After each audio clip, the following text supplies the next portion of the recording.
You just realized your business needed to hire someone yesterday. How can you find amazing candidates fast? Easy. Just use Indeed. Stop struggling to get your job post seen on other job sites.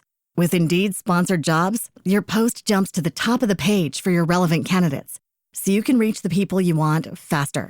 According to Indeed data, sponsored jobs posted directly on Indeed have 45% more applications than non-sponsored jobs. Don't wait any longer. Speed up your hiring right now with Indeed. And listeners of this show will get a $75 sponsored job credit to get your jobs more visibility at Indeed.com/ARTS. Just go to Indeed.com/ARTS right now and support our show by saying you heard about Indeed on this podcast. Terms and conditions apply. Hiring? Indeed is all you need.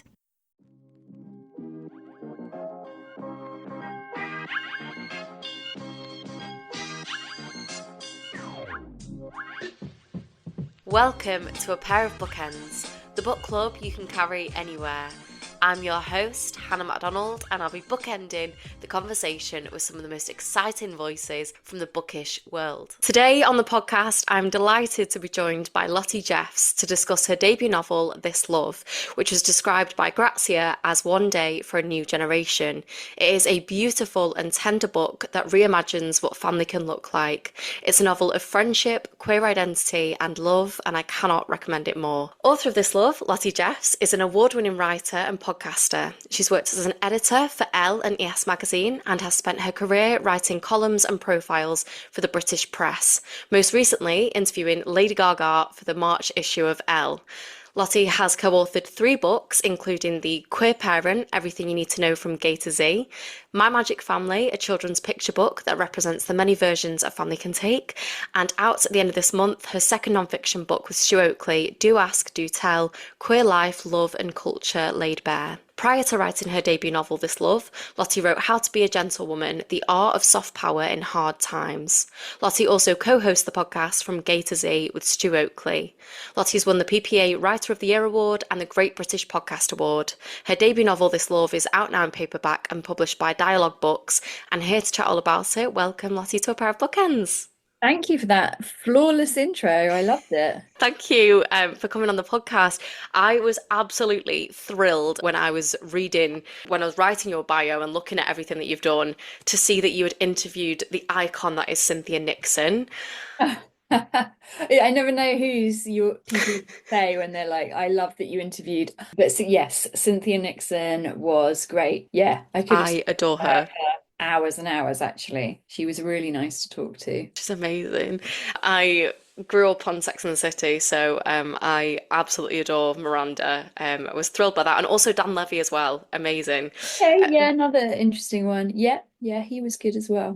I liked him. Was it about his film that was on Netflix? Yeah, that slightly sad film. I needed a solid 5 minutes after I finished it because I was so upset. It was sad, wasn't it? Very sad. Yeah. But before we get into your book, which is of course what you're here to talk about, I love to open by asking what you're currently reading. Okay, well, I am currently reading something that I was sent on proof, but I know that it is out in June or July. It's called Waist Deep. I've been really wanting to read this. And it's by Linnea Marja Ernst, and she's Danish. And it's just this really beautiful queer story of this group of friends getting together at a house by a lake in the summer. And it's just all of the interweaving relationships. But it's also just like really nice descriptions of food on a table. Love that. Or, just the really like little details that just make you feel like you're there with them in this summer house in this hot Danish summer with all these hot characters desiring each other and exploring their sexuality. And it's just really a great summer read. I don't know when this podcast is coming out, but I would recommend it. I am completely sold on that. I definitely want to read that. And food descriptions, you had me at that, but anything about like desire and people stuck together in a kind of close space and yeah, love that. Exactly. But let's get into your book and your writing journey, because as I said in my intro, you've written non-fiction, you've obviously done a lot of columns and profiles. What inspired the pivot to fiction? I guess all writers of whatever kind probably feel like they have a novel in them. And I think it was just a good time of my life to just get that novel out. I think I had the bandwidth, I guess, to do it and a strong idea. And I have a really brilliant literary agent, Abigail Bergstrom, who is also a novelist. And she Her has a book is great. coming out called Selfish Girls, which also please read that. And so she kind of encouraged me to write it. So I don't think I ever sat down and thought, right, I'm going to pivot to novel writing now, probably because I was still like very much doing all the other kinds of writing as well at the same time. So it didn't feel like a pivot from to something. It was more like an addition to all the other writing I was doing. But I'm very pleased I did it. I'm very pleased that you did it. I normally, when I'm preparing for the podcast, I'll be reading the book and I will also keep I don't know what it's called, like on my notes app, I'll create a new note each time and I'll try and make sure that I'm writing down page numbers with like lines that have stuck out to me or like keeping notes on themes and things like that. But with this book, it was so hard to put down. I was like, I need to be Oh, making really? notes on this, but I also don't want to stop reading. I don't want to come out of it.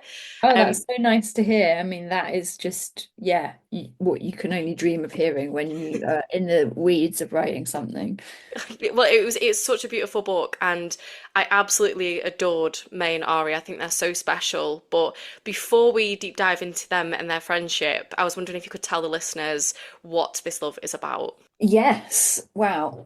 Well, let me just get a copy of the book and read the back to you. Of course. Is that a cop out? Should I No, just not at all. Not at should all. I riff? I just think You've worked hard describe it. already. And it's so when May and Ari meet outside a crowded gay bar during their final years of university, their connection is instant. Stubborn and no stranger to breaking hearts, May needs Ari's bright light to guide her out of her self-centered ways. Reeling from a scandal in New York, vibrant, charming Ari sees May as an anchor. Though they are both ambitious, young, queer, May and Ari secretly daydream about settling down and building a life that feels like home. And they make a pact. Somehow, someday, they will have a child together. So, in the decades that follow, May and Ari realize that fulfilling their promise will not be as simple as they had once hoped. Navigating toxic partners and hidden secrets, combating the heavy weight of grief, and relishing the spoils of flashy media careers, the two struggle to reconcile their ever diverging paths.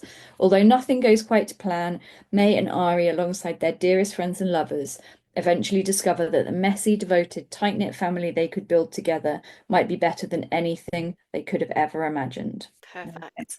The novel, of course, spans around 15, 16 years, I think it might be. And that's quite an ambitious task. Did it feel like, what was that like to tackle that? I mean, I think it because it probably like represented the span of my own like present memory. I mean, obviously I can think back to childhood, but like it's a period of my life that feels very like alive. If I think from the start of university to where I am now, I've kind of got a good handle on like the narrative arc of that period of my own life. And also we do skip forward a bunch of years. Like I'm not actually kind of outlining their lives throughout, that entire time period. There is a sort of flash forward element. Mhm. So it was good to kind of meet them in their early 20s and then see them through to their, I think, 30s. And then to sort of flash forward to their 40s is what happens. So, yeah, I guess it was ambitious, but maybe because it just felt true to my story and the arc of my story and my friendships, it felt kind of doable. I mean,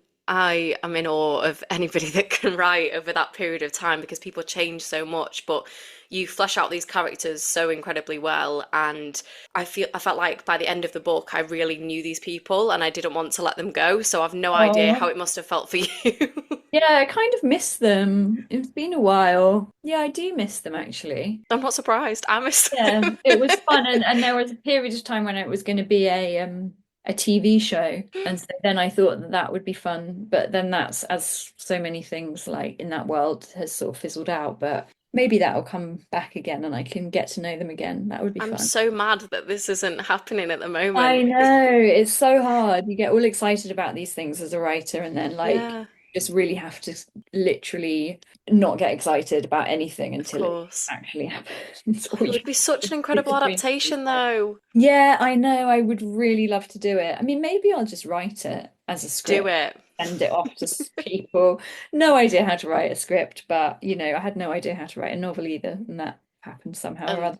look what you've done. It's Yeah. incredible. So yeah. Oh my God, if you do that, I'd be so happy. But it's not down to me. Yeah, you say that to Net. Can you come to the meeting with me? To the Um, pitch. I want to ask about the setting of the novel because I was so happy to see that there was some northern representation in here. The novel is set partly in Leeds, which is where they meet at university. Why did you want to choose there? Well, it's where I went to university, Oh, so I knew it well, and it's where my story with my best gay friend started. So it's as simple as that, really. I really loved Leeds, and I loved our trips out into the surrounding countryside, and so I just wanted to kind of recreate that. I love that. And there's a club that I think is their initial meeting, which is Queen's. Is that what was the place in Queen's Leeds? Court, yeah. Yes. Is that an actual club in Leeds? Yeah, no. Queen's Court is an actual club in Leeds and is still going and is where I had many of my formative university queer experiences.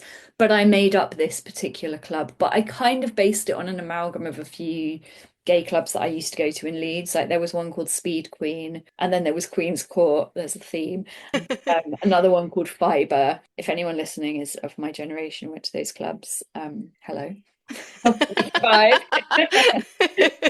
So yeah, it's kind of an amalgam of all of them. I mean, when I was reading this and when they're partying, it kind of I mean, it feels kind of embarrassing to admit that I'm straight when it comes to like partying and stuff because the gays just do it better. It is true. Thank you for saying that because it is true. And I think that's a real, that's ally points to you for recognizing that I and mean, in my and family, I'm the vocalizing it. minority. My Are sisters, you? yeah, I've got three sisters, they're gay, and All three of them. yeah, yeah. Oh, wow. So I really am.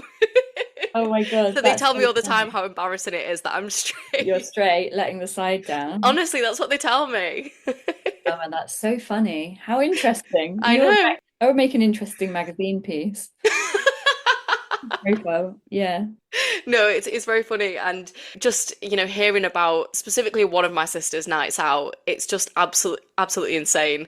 And when I was reading this, I was like, God, the gays really do know how to party. And I was kind of Yeah. jealous. I was wanting to join May and Ari on the nights out, dancing on the Yeah, podiums yeah. and But also they kind of are like, I think any night out when you're just at that peak of like your sexual power, maybe when you're like yeah. really young and you literally walk into rooms and you just are like, "Oh, I'm just the hottest, youngest person here." Like it doesn't really, it's quite fleeting but as a feeling, but I think that's what makes it so special Yeah. and exciting. So I think that yeah, that's a big part of why they have so much fun as well, is that they just really feel like they're like owning it. For sure. And they do. I want to ask about their friendship because they have such a beautiful friendship and a wonderful connection. And May describes quite early in their friendship, she says for the first time she understands what it was to have someone on her team. And I was curious what you think it is that gives them this really special connection. I think they kind of like fill each other's gaps, if that's Mhm. not too cheesy a way of putting it. Like No. I think May is quite black and white and is Hmm. quite sort of obtuse a little bit. Is that the right word? Like, well, she's very stubborn and she has her way of doing things and she's quite sort of set in her ways. In Hmm. some ways, she's kind of older than her age, in terms of like the way her commitment to living in a particular way. And I think Ari is much more whimsical and fluid and fun, maybe in a different way, like a little bit more easy, like easygoing, lighter. And even though he does carry a lot of darkness, he presents as quite sort of socially at least dexterous. Hmm. And I think that for May, he really brings her out of herself and he helps her feel like a sense of peace in herself. And whereas for him, she represents a bit of stability, and he probably quite likes and is drawn to that more like prosaic side of her Hmm. because he's come from a world of excess and glamour and hedonism and sort of toxic, difficult people Hmm. in this affluent New York world that he has escaped. And she's sort of very down to earth and a bit blunt. And I think she is really good for him in that respect too. Hmm. So they just sort of find each other and I think, yeah, fit together. Yeah, they really do. What I found interesting though with May, and I think this can happen with friendships across the board, but these Mm. sort of bouts of jealousy that she has, Mm. in terms of, if she finds that he's getting a close connection with anybody else, she feels kind of, I Well, don't know, she it gets her really back doesn't up. like it. Yeah. No, but why do you think she's like that about I him? think she feels very possessive of him. I think she's never had a friendship like Hmm. that before, or it's hinted at that she did have a friendship like that when she was a Yeah, child and it went wrong and she felt betrayed yeah. by this person. So I think she's afraid that the same thing's going to happen to her with Ari. And I think she's kind of just like in love with him, albeit in a platonic way. Like she just it's just basic jealous feelings. Like she just Hmm. doesn't want other people getting close to him. And I think particularly when it's hinted at that his sexuality is maybe different to what she had assumed it was, that in particular is hard for her because she sees him as not quite as understandable as she had thought he would be to her. And she doesn't like him getting close to other girls at all. And that does cause conflict for her. I don't know that he really has the same feelings of jealousy. I No. think it helps that when May meets a partner, she's genuinely like a really nice person and a really good person, and I think he sees that for her. So yeah, I don't think he's as kind of jealous a person. He's maybe slightly more, as I said, like fluid in his thinking and would Hmm. be more open-minded. So yeah, it's kind of one of her May's personality traits that she can be quite very loyal, very stubborn, but also with that, I think often comes a bit of jealousy. Yeah, for sure. I mean, she's such an interesting character, and I really wanted to. There's so many characters that I could kind of zone in on, but we don't have the time, unfortunately. But it's such an incredible cast, and I think my favorite, if I was pushed, would be V. I just thought she was Mm. such a wonderful character, and she's so supportive of May and so like loving towards her, but she also really holds her accountable and pulls her up on things. And I just really admire that in a person when they do something like that in a really like kind and gentle way. Mm. So I guess I'm going to be cheeky and zone in on her Yeah, go and for it. I love ask, her too. well, what inspired V? In some senses, my own wife, in that like she's just a really beautiful person and really kind and really understanding. And I think I always love it in art and literature and TV when you kind of are always expecting people to be complex and difficult and Mm. troubled.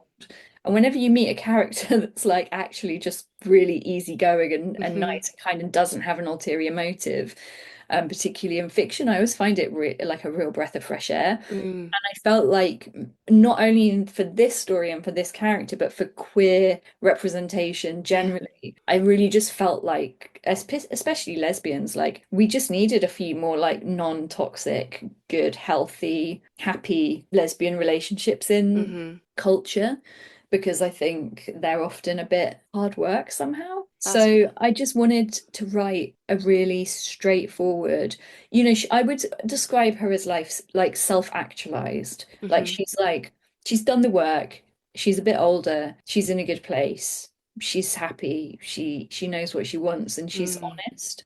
And I think, yeah, she's just my favorite kind of person. Like she's the kind of person that I fill my life with. Like Yeah. all my friends are people like that are Mm. confident, that are happy in themselves, that are optimistic and positive and kind and ambitious. And so I definitely felt like the book needed one of those sort of people in it. And because May and Ari are younger and are sort of still, at least when we first meet them, in their evolution of like discovering themselves, I wanted that to slightly be in like opposition to someone who had, as I say, like done the work and arrived at themselves, and is a kind of good role model in a way. But I think she also gets a lot out of being with May, because I think she is maybe in danger of having become a bit too serious. You know, she has a big high-powered job. She's the only woman, certainly the only woman of color in that world. And so she's had to work extra hard to be quote unquote seen as professional. Yeah. So I think May helps her like loosen up a little bit, reconnect with her younger self. So yeah, I think they meet each other at a really good time for both of them, and I'm just happy that it worked out for them. I Even mean, though I wrote it, and I'm saying that like it could have gone any other way. But yeah. I mean, by the end of the book, I wanted to marry V. I thought she Oh was yeah, she is. such an incredible character, and she's really good for May. Just that whole moment, because May hasn't necessarily had a a bad upbringing. Like, yes, her parents get things wrong sometimes, and yes, she had, I don't want to spoil anything, but she had something that kind of It upset threw her. her a bit, yeah. Yeah, But it yeah. wasn't like a deep trauma No, no, it by was just any like a means. friendship betrayal, wasn't Mm, it? mm. And I can see in terms of her identity, like how that affected her. But yeah, she definitely didn't have, like you said, she didn't have some kind of deep trauma. So the way she is with her parents is, you know, she keeps herself quite distant sometimes. And when V pulls her up on that, I was like, oh my God, everyone needs a V. Yeah, I enjoyed writing that scene, and I enjoyed exploring a character that has kind of got their parents wrong, because I do think a lot of us are in danger of doing that. I Yeah. think sometimes we look for opposition because it's kind of useful when you're building up a sense of yourself to have like something to push against. Mm, I think sometimes you can maybe wrongly think your parents are the thing that you need to push against, whereas if you just actually listened or were curious about who they were or yeah. brought them on the journey with you, you might find that you could have a relationship with them that's different to the one that you thought. So yeah, I like that V pulls May up on the assumptions that she's maybe made about her parents, even though, yeah, like her mum is certainly annoying and Yeah. has learning to do. She's not quite as clueless, I suppose, as May maybe wants her to be. Yeah, that's Mm. true. I think family dynamics are, you know, one of my favorite things to explore in fiction, and I love the way you explore it in this book because you've represented kind of a whole new meaning to the possibilities of family and how it can show up in various different ways, not only the family that you're born into, but also the family you choose. And I have a quote here from when May shares with Ari that she'd always wanted to be a parent, and he responds, "You don't need to be ashamed about wanting those things. They don't belong to straight people. We are entitled to that kind of happiness too." And I just thought that was such a wonderful line. And I wanted to ask what was important to you when writing about family. Yeah, thanks for picking out that line. I think that is kind of an important line, and Mhm. I suppose it represents what was important to me in writing about family, in that I think when you're not straight or cis, you can, at least at first, wanting a family or Mhm. wanting children can slightly feel at odds with the path that you're taking down as a queer person, Mhm. which is, you know, often in opposition to straightness or heteronormativity. And there's something so fun and exciting and subversive about that, and the possibilities. And, you know, we can do things differently, and we can be polyamorous, and we can be fluid and have these whole new ways of being and loving, and that is great. But there can come with that a sense that if you just actually want to get married and have kids, like, you're slightly letting the side down a bit by not sort of pushing at the edges of your queerness as much as other people are. But I think the important thing is to remember is, like, queerness is a huge spectrum, and while some people want to be happily polyamorous and child free for life, other people do just want to get married. And also, maybe there's an in between of both or all of those worlds where it's not like Mhm. one or the other. You know, there's ways to be in different formations of family, even poly families, you know, within queerness. So we can break apart what we think a nuclear family is, which I think is so exciting. So I wanted to I wanted to value like traditional quote unquote kinds of families in a sense, and also show that like within that and wanting that, there were all these different ways to kind of create it for yourself.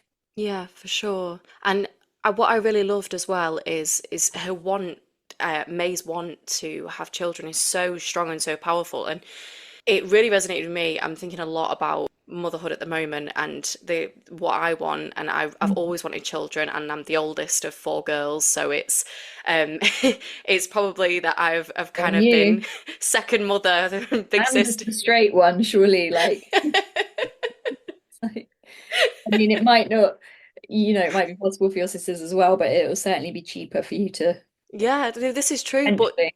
but this is what I wanted to ask you about because you do explore fertility issues and IVF and fertility issues. Obviously, I'm not in the process of doing anything at the moment about having children. I've worded that terribly, but I'm aware that, it may not be a possibility for me to easily have children. Mhm. And I loved the way you explored fertility issues and IVF, and also how for some people privilege does come into it and having money can come into it. Mm. What drew you to writing about those topics, but specifically through a queer lens? Well, they were very familiar topics to me, having written The Queer Parent, which was a non-fiction book that I wrote with Stu Oakley about queer parenting. And I had gone on a IVF journey of my own, which wasn't successful, but also I had been through it with my wife when it was successful. So I felt I was in this quite unique in some ways, but obviously not in the lesbian world, particularly unique. It must happen all the time, where I am a mum, or I am a parent, but I'm also not. Like I kind of have straddled both experiences Hmm.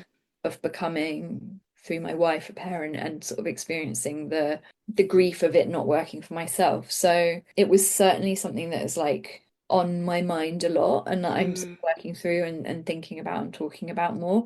And so those experiences that May goes through, I would say, although I maybe had a different emotional reaction to her, I think she's maybe a little bit more, I don't know, maybe it's quite similar. Maybe I don't know. But my point is, I've been through pretty much everything she goes through with a different outcome. But I mean, I do take issue with the kind of the vocabulary around parenting and families that's sometimes used as a way to like other queer people again.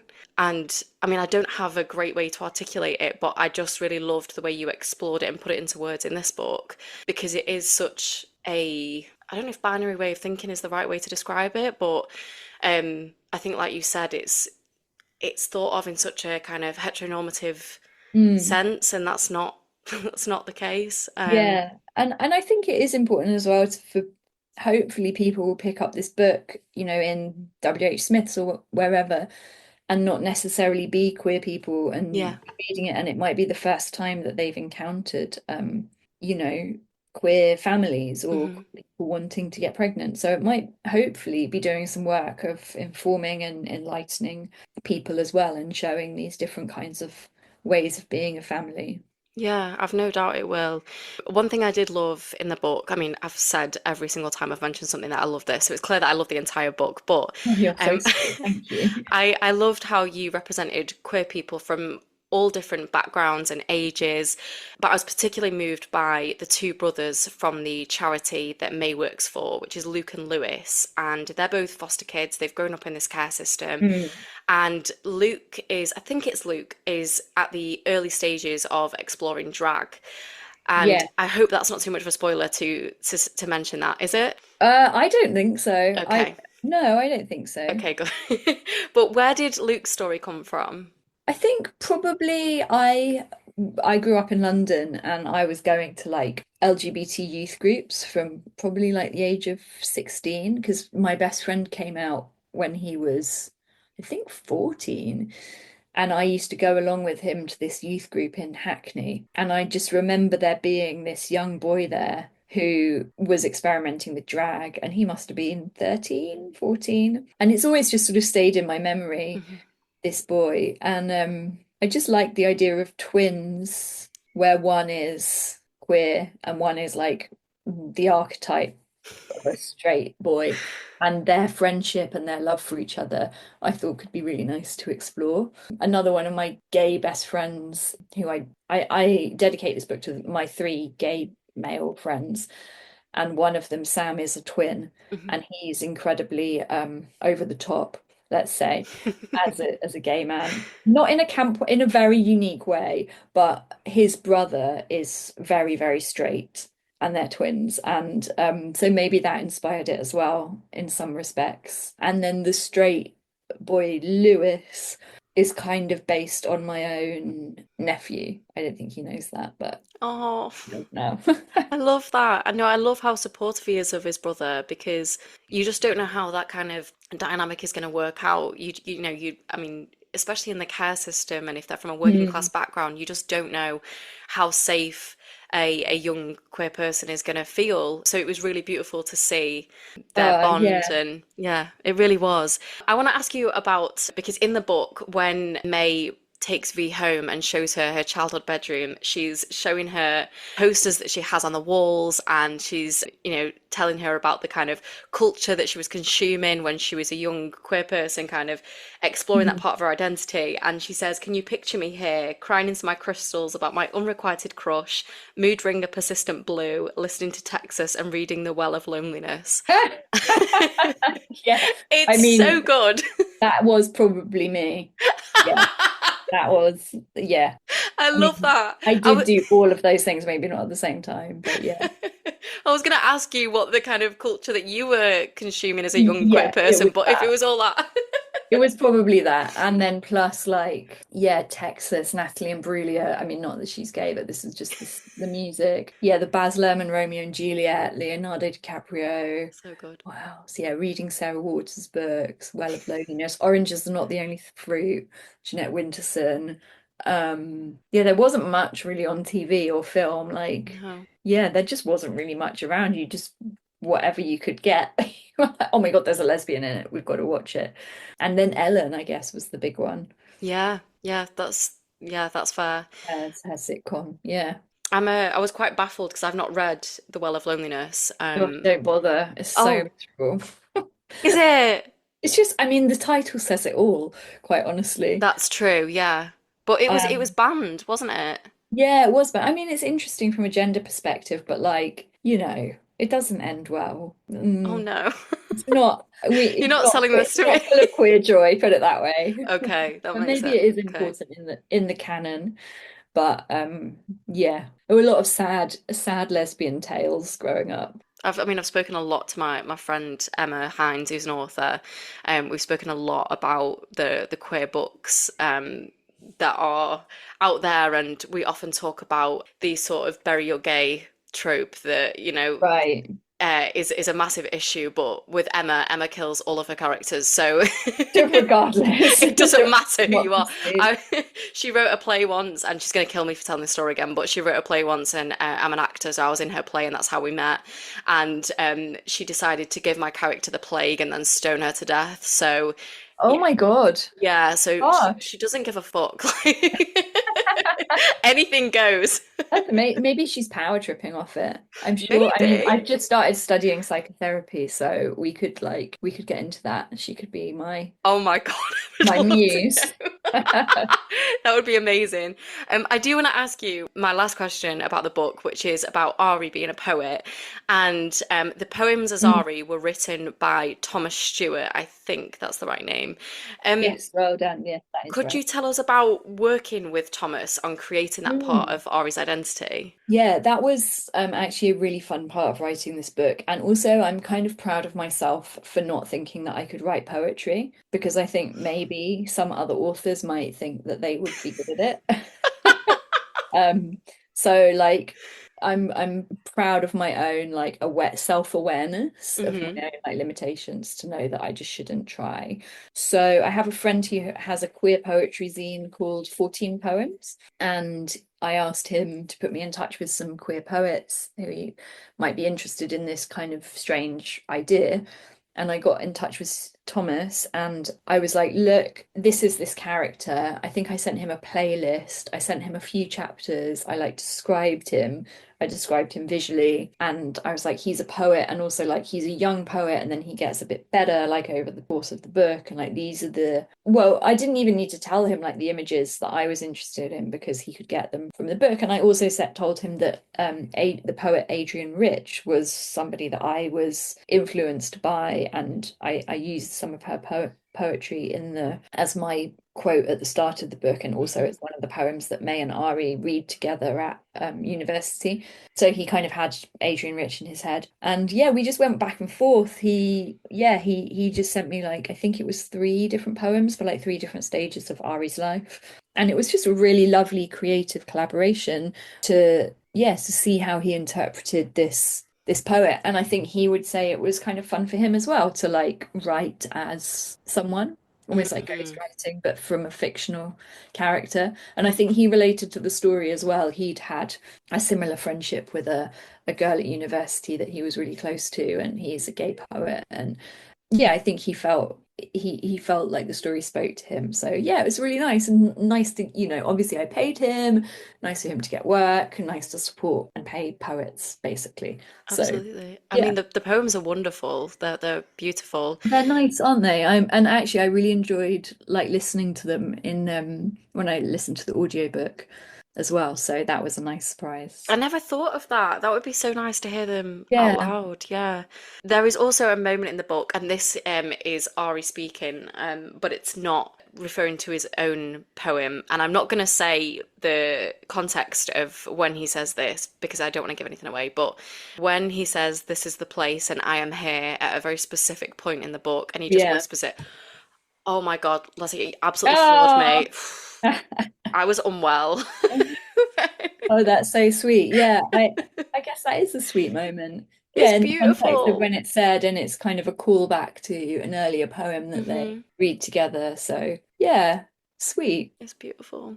I absolutely adored this book and could So talk to kind. you for Thank you. hours about this wonderful cast Oh, of characters and this beautiful book.